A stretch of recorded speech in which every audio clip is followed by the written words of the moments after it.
Next compound है। पिछली video में आपको हम प्रिपरेशन और प्रॉपर्टी ऑफ डाइनाइट्रोजन बता दिए थे। आज नेक्स्ट कंपाउंड आपको पढ़ना है नाइट्रोजन का, अमोनिया। आज आपसे हम बात करेंगे ammonia, NH3 ammonia. Ammonia is the most important hydrides of nitrogen. एक बात सभी और जान लो कि नाइट्रोजन हाइड्रोजन से मिलता है तो it form A 3 types of hydride. एक तो अमोनिया होगा, एक और होती है आप सब जानते होंगे N2H4, इसे हाइड्राजीन, इसे क्या बोलते हैं? इसे बोलते हैं hydrazine. It can also written as NH2 single bond NH2, hydrazine. It is also hydrides of nitrogen. भाई अमोनिया नाइट्रोजन की हाइड्राइड्स ही तो है, और NH2 सिंगल बॉन्ड NH2 भी क्या है? नाइट्रोजन की hydride. It is also a hydrides of nitrogen. एक और होती है हाइड्राइड, पीछे बताया था आपको, N3H। This is a hydrazoic acid, ये हाइड्रोजोइक एसिड। तो नाइट्रोजन हाइड्रोजन से मिलकर 3 हाइड्राइड बनाता है, में ammonia, hydrazine and hydrazoic acid. अब एक तुमसे क्वेश्चन और पूछ देता हूं, बताओ कि what is the oxidation state of nitrogen या ammonia? -3। What is the oxidation nitrogen in hydrogen? -2। बोलो है ना, -2। देखो ये NH2 सिंगल बॉन्ड NH2 है, तो एक H का बॉन्ड यहाँ बना, एक H का बॉन्ड यहाँ बना, ये बॉन्ड टूटेगा, ये बॉन्ड टूटेगा, -2 आए। ये दोनों सेम एटम है तो कोई चार्ज नहीं आए, और यहाँ सभी समझ लो कि -3 आए। अब जब तुम N3H में निकालोगे, तुमसे कोई क्वेश्चन पूछते कि what is the oxidation of state nitrogen N3H hydrazoic acid, तो यहाँ आएगा -1/3। इसका प्लस होता है N3H। ये तो खैर पुरानी बातें नहीं, नाइट्रोजन की हाइड्राइड है, नाइट्रोजन हाइड्रोजन से मिलकर के 3 हाइड्राइड बनाता है, अमोनिया है, हाइड्रोजीन है और हाइड्रोजोइक एसिड। इन तीनों में सबसे इंपॉर्टेंट हाइड्राइड्स का कौन है? अमोनिया, जिसको वो पढ़ना हम लोग को इसी के बारे में पढ़ना है। तो आइए आपसे हम पहले बात करें अमोनिया के बारे में। ये तो आपके पास बात करती है हाइड्राइड्स के बारे में, अमोनिया के बारे में बात करते हैं। Ammonia is gases in nature. It's found in small amount in atmosphere, in soil. It is found like ammonium salt. जमीन में अमोनियम साल्ट पाई जाती है। पेड़ पौधों के नष्ट होने से, भीगे होने से उसमें से कुछ अमोनिया गैस आती है, सॉइल से आती है। तो अमोनिया एक बड़ी इंपॉर्टेंट गैस है। इसका हीट ऑफ एवपोरेशन अधिक होने के कारण इसका यूज आइस फैक्ट्री में होता है, बर्फ को जमाने में इसका यूज होता है। तो अमोनिया बड़ी यूज हानिकारक भी है, तो कहीं कहीं इसका यूज भी होता है अमोनिया का। हम लोग को पढ़ना है प्रिपरेशन ऑफ अमोनिया। हम लोग अपने लेबोरेटरी में अमोनियम आयन का टेस्ट भी करते हैं, कैटायनों में, बेसिक रेडिकल में। ये कौन सा रेडिकल बताओ है? बेसिक रेडिकल है, सभी ध्यान देना। ये बेसिक अमोनियम आयन एक बेसिक रेडिकल कैटायन है, ये 0 ग्रुप का रेडिकल है। तो हम लोग लेबोरेटरी में इसका टेस्ट भी करते हैं। अब तुमसे कोई पूछ दे बेटा अमोनिया और अमोनियम में क्या अंतर है, तो अमोनिया एक मॉलिक्यूल है और अमोनियम एक आयन है, अमोनियम आयन NH4 पॉजिटिव। ये एक बेसिक रेडिकल, ये 0 ग्रुप रेडिकल है। आप लोग 11th में इसका टेस्ट किए होंगे, इससे अमोनिया की स्मेल आती है। आप लोगों ने वो टेस्ट ट्यूब में अमोनियम साल्ट को डाल करके NaOH मिला करके लिटमस पेपर जब ले गए थे तो वो रेड से ब्लू हो गया था। आप लोग गए थे बेसिक इन नेचर। आप लोगों ने HCl से डिग्री डाल ले गया था तो व्हाइट NH2 निकला था। ये सब प्रैक्टिकल 11th में किए थे, तो उसमें भी करेंगे प्रैक्टिकल आप लोग अमोनियम आयन। तो ये अमोनियम आयन। तो अमोनिया का प्रिपरेशन पहले अमोनियम साल्ट से। किससे होता है? Ammonium salt. तुम्हारी एनसीईआरटी में लिखा है प्रिपरेशन ऑफ अमोनिया में, number 1 from ammonium salt, from. अब तुमको हम अमोनिया का प्रिपरेशन बताने चल रहे हैं। इसका पहला मेथड है फ्रॉम अमोनियम साल्ट। इधर देखो, अमोनियम साल्ट जैसे अमोनियम क्लोराइड है, अमोनियम सल्फेट है, इन अमोनियम साल्ट है। इन अमोनियम साल्ट को जब हम NaOH से हीट करते हैं, किससे हीट करेंगे? NaOH से। अमोनियम क्लोराइड है, NaOH से हीट करो जब Na से हीट करोगे तो यहाँ से Na यहाँ से Cl बताओ क्या निकल जाएगा, NaCl निकल जाएगा, यहाँ से H यहाँ से OH बताओ क्या निकल जाएगा, H2O निकल जाएगा। अब बताओ यहाँ से कौन सी गैस निकलेगी, अमोनिया गैस इवाल्व हो जाएगी। तो पहला इसका मेथड हो गया हम अमोनियम साल्ट। देखो इधर अमोनियम क्लोराइड को तुम Na से हीट कर दो और एक को ले लो कि हाइड्रोजन यहाँ पे CO यहाँ पे देखो ammonium chloride in the place of NaOH we can also use calcium hydroxide COH का ट्वाइस, देखो दो कर दो इसको। अब देखो यहाँ से Ca जुड़ेगा Cl बताओ क्या बन जाएगा, CaCl2 बन जाएगा। दो हाइड्रोजन यहाँ से दो OH बताओ क्या बन जाएगा, 2H2O बन जाएगा। अब वो यहाँ से कौन सी गैस निकल जाएगी, यहाँ से अमोनिया गैस बताओ क्या हो जाएगी, इवाल्व हो जाएगी। अमोनियम साल्ट हो गया। एक अमोनियम साल्ट सही जवाब देख लो। अगर मान लो ले लें अमोनियम सल्फेट, यहाँ पे देखो अमोनियम सल्फेट NH4 का ट्वाइस SO4 अमोनियम सल्फेट है। अमोनियम सल्फेट को भी अगर तुम NaOH से हीट कर दो, यहाँ पे देखो दो NaOH ले लो, सबको हीट करते हैं, सबको गर्म करते हैं, तो वो दो Na ले लेंगे SO4 को, हो जाएगा Na2SO4 प्लस 2H मिलेंगे 2OH से, हो जाएगा 2H2। अब बताओ यहाँ से कौन सी गैस निकल जाएगी, अमोनिया गैस। तो इसका एक पहला मेथड था कि अमोनियम साल्ट को, अमोनियम क्लोराइड को, अमोनियम सल्फेट को हम जब किसी बेस से हीट करते हैं, NaOH से COH से हीट करते हैं तो वहां से अमोनिया गैस निकलती है। आप लोग इसका प्रैक्टिकल भी लैब में करेंगे। एक टेस्ट ट्यूब ले लीजिए ऐसे, इस टेस्ट ट्यूब में अमोनियम क्लोराइड ले लीजिए और इसमें क्या मिलाएंगे, NaOH मिलाएंगे, इसमें NH4Cl ले लीजिए अब प्लस इसमें क्या मिलाएंगे, NaOH मिला के इसको हीट करेंगे। हीट करेंगे तो यहाँ से अमोनिया गैस निकलती है। कैसे प्रूव करेंगे अमोनिया गैस है, अमोनिया की नेचर बेसिक होती है। यहाँ पे जो जिसके माउथ पे आप रेड लिटमस पेपर ले जाएंगे पानी मिला करके, तो रेड लिटमस पेपर को क्या बताओ, ब्लू, वो नीला हो जाएगा। या यहाँ पे HCl से भिगाई हुई ग्लास काट ले जाएंगे तो व्हाइट गैस क्यों निकलती है। इसको आप लोग नोट कर लीजिए। ये पहला मेथड था अमोनिया के प्रिपरेशन का बाई अमोनियम साल्ट। पहला मेथड हम लोग करें from ammonium salt preparation. Second सुनो, फ्रॉम यूरिया। इसका सेकेंड मेथड है from urea. What is the formula of urea, NH2CONH। आप लोग अगर कभी यूरिया के गोदाम में जाएंगे जहां यूरिया रखी हो तो वहां से अमोनिया की स्मेल आती है, क्योंकि यूरिया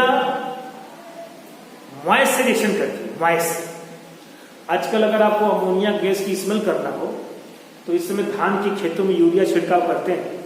धान की खेत के जहां यूरिया छिड़की गई हो शाम को और सुबह उसके इर्द गिर्द घूमोगे तो वहां से अमोनिया की स्मेल आएगी। पूछो कैसे, देखो यूरिया पड़ी धान के खेत में, अब बताओ धान के खेत में वाटर नमी है कि नहीं, वहां पे देखो इधर यहाँ पर वाटर नमी है ना, देखो क्या होगी, यूरिया वाटर से करेगी रिएक्शन, बताओ यहाँ से क्या निकल जाएगा, अमोनिया NH3। अब देखो एक हाइड्रोजन ये भी है, बताओ यहाँ से क्या निकल जाएगी, अमोनिया NH3।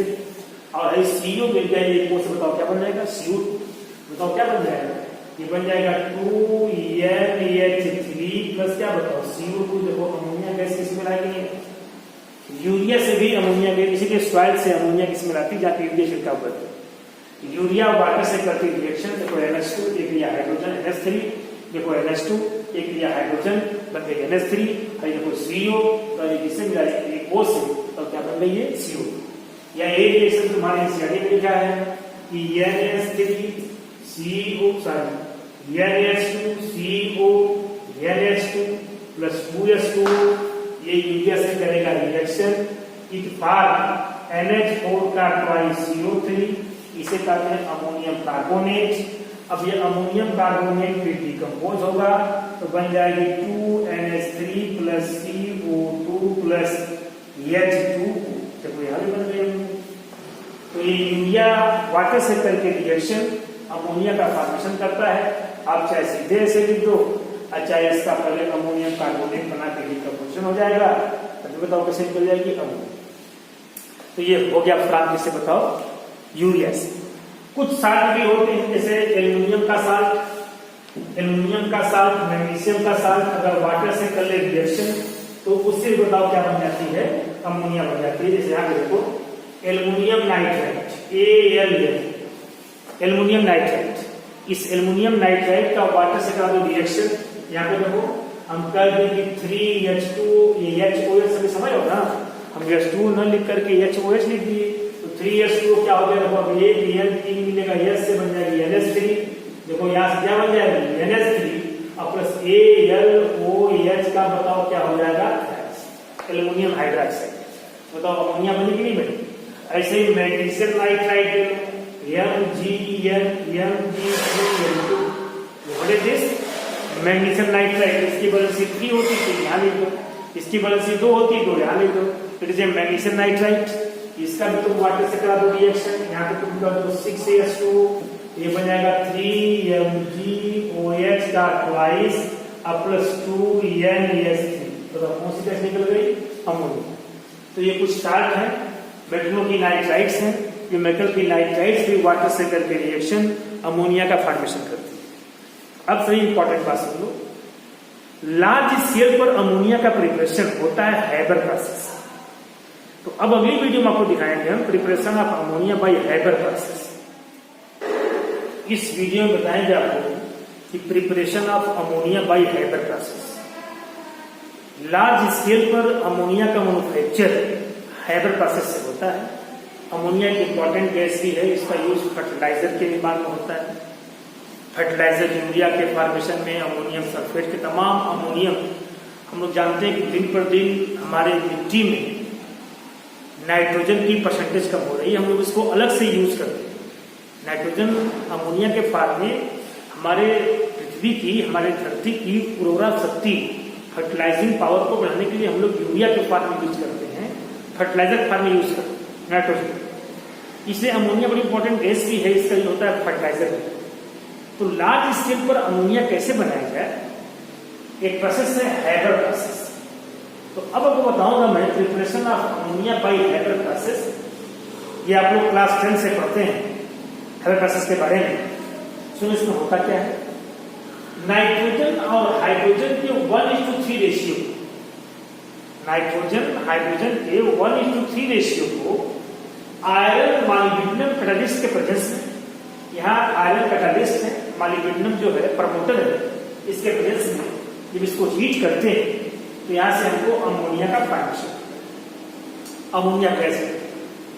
नाइट्रोजन हाइड्रोजन के 1:3 रेशियो को आयरन मॉलिब्डेनम कैटालिस्ट के प्रेजेंस में जो हम लोग हीट करते हैं तो यहाँ से बताओ किसका फॉर्मेशन होता है, अमोनिया का। यहाँ से अमोनिया का फॉर्मेशन, और यह एक एक्सोथर्मिक रिएक्शन है। कौन रिएक्शन, तो डेल्टा H इक्वल टू लिखा है -92.4, डेल्टा H मतलब चेंज इन एंथैल्पी, और जब एंथैल्पी का चेंज नेगेटिव होता है इसका मतलब इस रिएक्शन से हीट इवॉल्व है, और जब एंथैल्पी डेल्टा H का चेंज पॉजिटिव होता है इसका मतलब इसमें हीट क्या हो रही है, एब्सॉर्ब।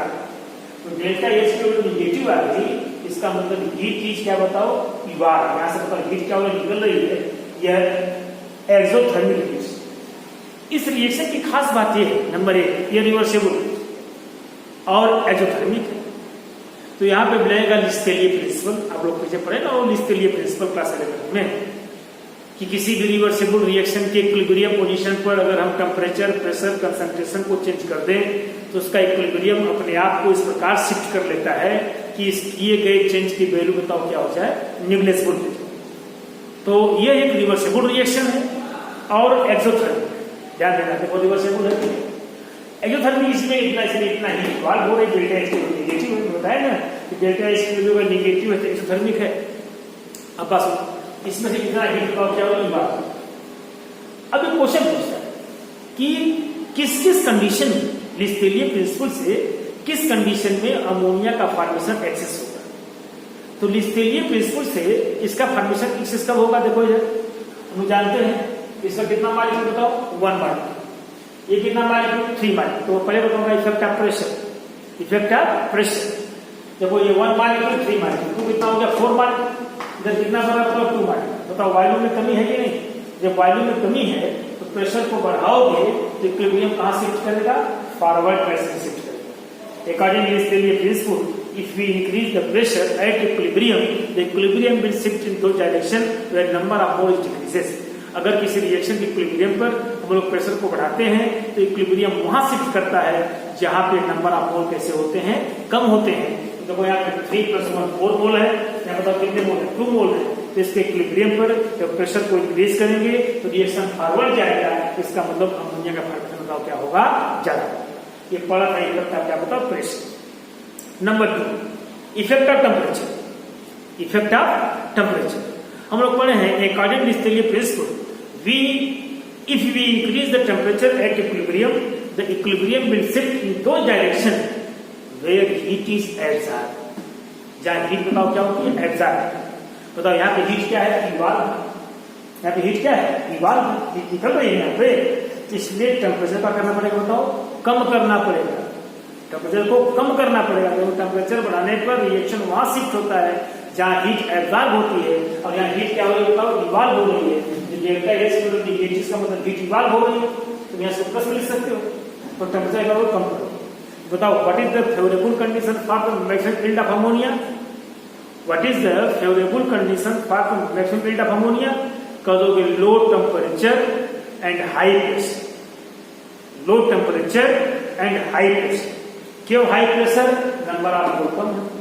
क्यों लो टेम्परेचर, हीट इवाल्व हो रही है। ये तुम्हारे एनसीईआरटी का इंटरेस्ट क्वेश्चन कि what is the favourable condition for the maximum yield of ammonia, तब बताओगे high pressure and low temperature is favourable condition for the maximum yield of ammonia according to Le Chatelier principle. तो ये रहा ammonia का preparation bye हेगर process. अब अगली video में आपको इस डायग्राम के बारे में, चलो तुम्हारे एनसीईआरटी में डायग्राम दिया है अमोनिया के प्रिपरेशन के बारे में, वो डायग्राम देखो इस बोर्ड पे ड्रा किया हूं, सभी इस डायग्राम के साथ अमोनिया का प्रिपरेशन समझ लो कैसे होता है बाय हेगर प्रोसेस। यहाँ देखो, यहाँ पे नाइट्रोजन और हाइड्रोजन के 1:3 रेशियो को, ये ड्राई होते हैं, सूखे हुए होते हैं, नाइट्रोजन हाइड्रोजन के 1:3 रेशियो को ये कंप्रेसर लगा है, इस कंप्रेसर से कंप्रेस करके इसको भेजते हैं इस अमोनिया कन्वर्टर में। इसी में आयरन और मॉलिब्डेनम कैटालिस्ट होता है। जब ये नाइट्रोजन हाइड्रोजन इन दोनों का मिक्सचर कंप्रेसर से इस चैम्बर में जाता है तो यहीं पे नाइट्रोजन और हाइड्रोजन आपस में कंबाइन होकर के अमोनिया का फॉर्मेशन करते हैं। यहाँ पे अमोनिया का फॉर्मेशन होता है, अमोनिया कन्वर्टर, अमोनिया ही कन्वर्टर। इसी चैम्बर में नाइट्रोजन हाइड्रोजन दोनों आपस में मिलकर के कंबाइन होकर के अमोनिया का फॉर्मेशन करते हैं। लेकिन एक बात है, ये नेसेसरी नहीं है कि जितना नाइट्रोजन हाइड्रोजन यहाँ से पास करे कंप्रेसर से वो पूरे के पूरे नाइट्रोजन और हाइड्रोजन अमोनिया में कन्वर्ट हो जाए। इट इज नॉट नेसेसरी, ये आवश्यक नहीं है कि पूरे के पूरे नाइट्रोजन पूरे के पूरे हाइड्रोजन अमोनिया में कन्वर्ट हो। इसका कुछ पार्ट अमोनिया बनाता है और कुछ पार्ट अनचेंज रहता है जो अमोनिया मिल करके अमोनिया का फॉर्मेशन नहीं करता। देखो इधर, अब यहाँ से जो गैसेस नीचे निकलेगा उसमें अमोनिया भी होगी, अनचेंज N2 और H2 भी होगी। मैं बताया ना कि सारे N2 सारे H2 मिल करके सभी अमोनिया का फॉर्मेशन नहीं करते, तो कुछ अनचेंज N2 और H2 होंगे, कुछ अमोनिया बनेगी। इस तीनों गैसों का मिक्सचर, ये गैसेस मिक्सचर आगे पास करेंगे। देखो ये कंडेंसर जो ठंडा कर, तो जब ये कंडेंसर इन तीनों गैसेस मिक्सचर को ठंडा करेंगे तो यहाँ पे अमोनिया ठंडा होकर के लिक्विफाइड हो। जब जो अमोनिया गैस थी वो कंडेंस होकर के लिक्विफाइड हो गई, लिक्विड चेंज हो गई, और जो N2 H2 थे ये गैसेस था, तो लिक्विड अमोनिया तो इसके नीचे बैठ गए। अब जो अनचेंज N2 और H2 थे, देखो लिखा रीसर्कुलेटिंग पंप, इस रीसर्कुलेटिंग पंप से यहाँ से रीसर्कुलेट यहाँ से खींच लेते हैं कौन, अनचेंज N2 और H2। तो अनचेंज N2 और H2 इस रीसर्कुलेटिंग पंप से यहाँ से खींच करके फिर वहीं भेज दिया जाए कहाँ पर, अमोनिया कन्वर्टर। देखो यहाँ से ये N2 H2 जो गैस बाहर करते थे लिक्विफाई हुए, अमोनिया लिक्विफाई हो गई, यहाँ इकट्ठा हो गई। तो जो अनचेंज N2 और H2 थे इस रीस पंप से यहाँ से खींच करके फिर कहाँ भेज दिए, इसको भेज दिए अमोनिया कन्वर्टर में, और यहाँ से N2 H2 भेज दिया आ रहा है, फिर वही दोनों कंबाइन होकर के फिर बनाएंगे। यह साइक्लिक प्रोसेस बताओ क्या होगा, चलता रहेगा और अमोनिया फॉर्मेशन क्या होगा, होता रहेगा। तो it is a formation of ammonia bye हेगर